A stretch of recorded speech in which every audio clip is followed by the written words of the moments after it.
दोस्तों, आज शुक्रवार को सुबह 11:30 बजे के करीब बहुत ही दुखद समाचार जापान से आया है। जापान के पूर्व प्रधानमंत्री शिंजो आबे,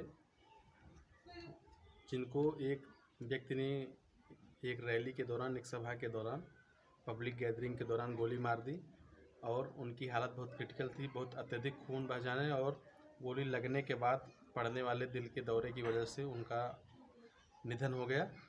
दोस्तों, शिंजो आबे सबसे ज़्यादा लंबे समय तक जापान के प्रधानमंत्री रहने का गौरव उनको प्राप्त हुआ है।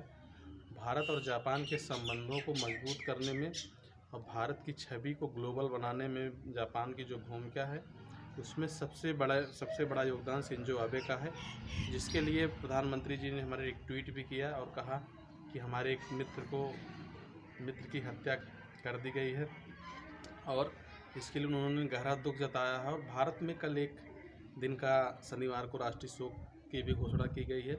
दोस्तों, जापान का कल्चर, जापान की संस्कृति एक तरह से बहुत ही शांत तरीके की रही है।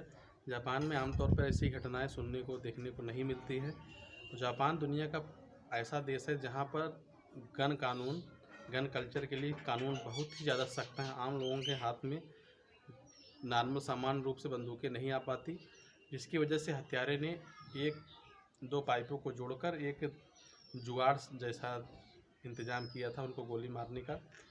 आमतौर पर जापान में भारी भरकम सुरक्षा नहीं होती है प्रधानमंत्री की, इस वजह से उनको ऐसी घटनाएं वह कर पाया सफलतापूर्वक, क्योंकि जापान में पब्लिक गैदरिंग के दौरान लोगों और नेताओं के बीच में बहुत ही कम दूरी होती है, जिसका फ़ायदा इस हत्यारे ने उठाया। दोस्तों, ये बहुत ही दुखद समाचार है। भारत जापान के रिश्तों के लिए एक बहुत बड़ा झटका है, क्योंकि शिंजो आबे मूल रूप से भारत के हितैषी के रूप में जाने जा रहे थे। भारत में बड़े बड़े निवेश जापान से जो आते थे, उसमें शिंजो आबे जी का बड़ा योगदान था। चाहे वो मेट्रो रेल, चाहे वह बुलेट ट्रेन जैसी परियोजना हो जो मुंबई से अहमदाबाद के बीच में चल रही है, जिसके लिए उन्होंने बहुत ही, मान लीजिए कि शून्य दरों पर बड़ा इन्वेस्टमेंट भारत को दिया है।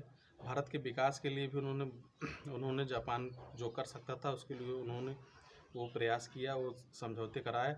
और क्वाड, जिसमें भारत, ऑस्ट्रेलिया, अमेरिका और जापान शामिल हैं, उसको भी पुनर्जीवित करने का श्रेय उनको जाता है। ईश्वर उनकी आत्मा को शांति दे, उनके परिवार को साहस दे, ताकि वो इस मुश्किल घड़ी से निकल पाए। दोस्तों, अगर ये आपको ये वीडियो पसंद आया हो तो मेरे चैनल को लाइक करें, सब्सक्राइब करें और इस वीडियो को शेयर करें। आपका बहुत बहुत धन्यवाद।